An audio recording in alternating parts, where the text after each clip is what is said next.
সংগ্রামী ভাই ও বোনেরা, আপনারা জানেন 4 দফা উপজেলা নির্বাচন অনুষ্ঠিত হচ্ছে।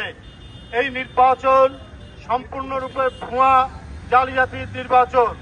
এই নির্বাচনে জনগণের কোনো ভূমিকা নেই। এই নির্বাচন সম্পূর্ণরূপে একটি জনগণকে প্রতারণা করার নির্বাচন। তারা নিজেরা নির্বাচন করছে। আপনারা জানেন এই নির্বাচনে একজন বলছেন, কেউ যদি আমার প্রার্থীর বিপক্ষে ভোট দেয় তাকে এলাকায় থাকতে দেব না, কারো হাত পা ভেঙে দেব, এই ধরনের কথা এই উপজেলা নির্বাচনে তারা করছে। কারণ আজকে যারা ক্ষমতায় আছেন তারা দখলদার সরকার, তাদের জনগণের কোনো ম্যান্ডেট নেই, তারা জনগণের ভোটে নির্বাচিত নয়, তাই জনগণের ভোটের তাদের দরকার হয় না। শেখ হাসিনা যাকে পছন্দ করবেন সেই হবে উপজেলা চেয়ারম্যান। এখানে নির্বাচনের নামে শুধুমাত্র একটা আনুষ্ঠানিকতা, শুধুমাত্র একটা প্রহসন, কারণ তারা এই দেশটিকে একটি লুটপাটের দেশ বানাতে চাচ্ছে। আজকে হাজার হাজার কোটি টাকা পাচার করছে কারা?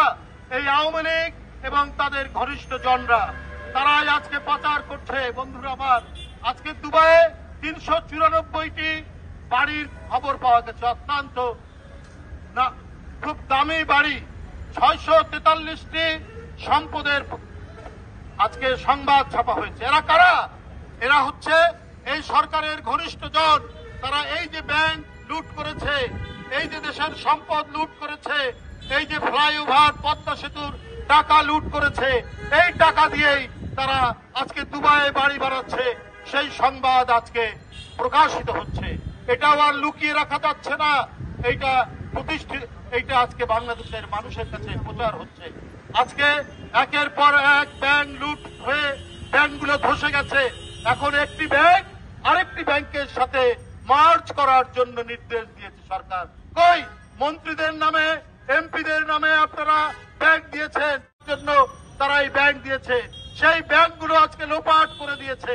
এখন সরকার ভালো ভালো ব্যাংকের সাথে এই সমস্ত আওয়ামী লীগের লোকদেরকে যে ব্যাংক দিয়েছিল, যেগুলো আজকে খালি হয়ে গেছে, সেগুলোকে এখন মিশিয়ে দিতে চাচ্ছেন, মার্জ করে দিতে চাচ্ছেন। এইভাবে তারা জনগণের টাকা, জনগণের সম্পদ তারা পাচার করেছেন, লুটপাট করার সুযোগ করে দিয়েছেন। তাই সমস্ত বাংলাদেশের ব্যাংক যারা নিয়ন্ত্রণ করে, সেই কেন্দ্রীয় ব্যাংক বাংলাদেশ ব্যাংক, সেই বাংলাদেশ ব্যাংকের ভিতরে কি হচ্ছে এইটা বাংলাদেশের মানুষকে জানতে দেওয়া হচ্ছে না। সেখানে বিধি নিষেধ আরোপ করা হয়েছে সাংবাদিকদের উপর, তারা ওই ব্যাংকের ভিতরে ঢুকে তারা যেন কোনো খবর না জানতে পারে, এই অবস্থা তারা করেছেন। এটা আপনারা সবাই জানেন। একজন বিখ্যাত অর্থনীতিবিদ বলেছেন যে বাংলাদেশ ব্যাংকের ভিতরে একটা বড় ধরনের নাশকতা হয়েছে। গত পরশুদিন থেকে বাংলাদেশ ব্যাংক থেকে পাচার হয়ে গেছে, বাংলাদেশ ব্যাংকের কোড হ্যাক করে সে পাচার হয়ে গেছে। এর কোনো উত্তর নেই, এই উত্তর দিতে পারে না সরকার, কারণ নিজেদের লোকদেরকে, নিজেদের মানুষদেরকে লুটের সহযোগিতা করার জন্য তিনি আজকে এই অবস্থা তৈরি করেছেন। আজকে বাংলাদেশের টাকা নেই। আজকের যে রিজার্ভ, যেটি দিয়ে আমদানি করা যায়, যেটি দিয়ে ব্যবসা বাণিজ্য হবে, যেটি দিয়ে উন্নয়ন হবে, সেই টাকা এখন শূন্যের দিকে চলে আসছে আস্তে আস্তে করে। এর কি জবাব দিবেন শেখ হাসিনা?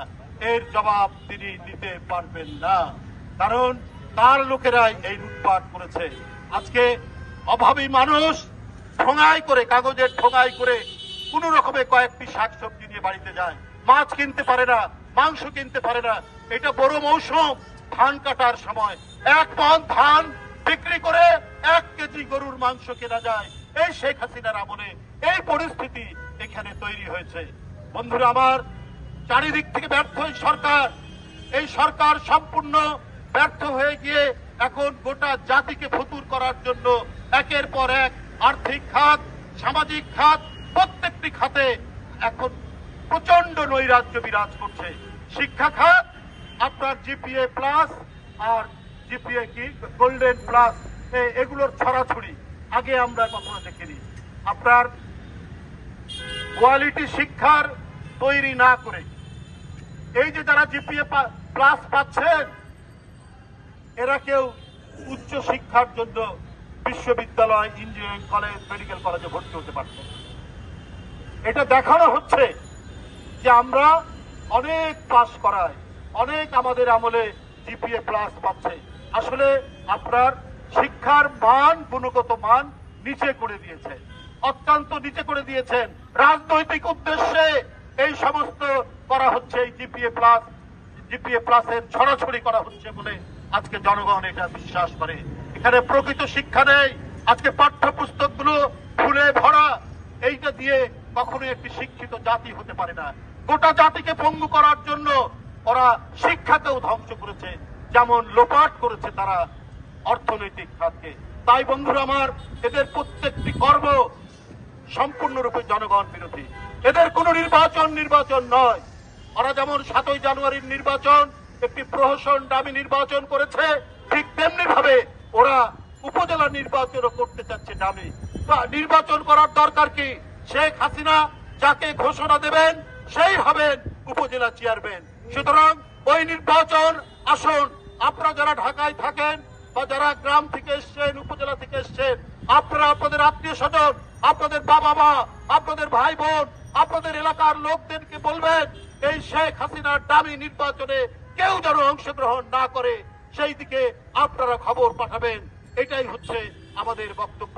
আমরা জনগণের পক্ষ থেকে এই অবৈধ সরকারের দামি নির্বাচন বর্জনের আহ্বান জানিয়ে আমার বক্তব্য শেষ করছি। ধন্যবাদ।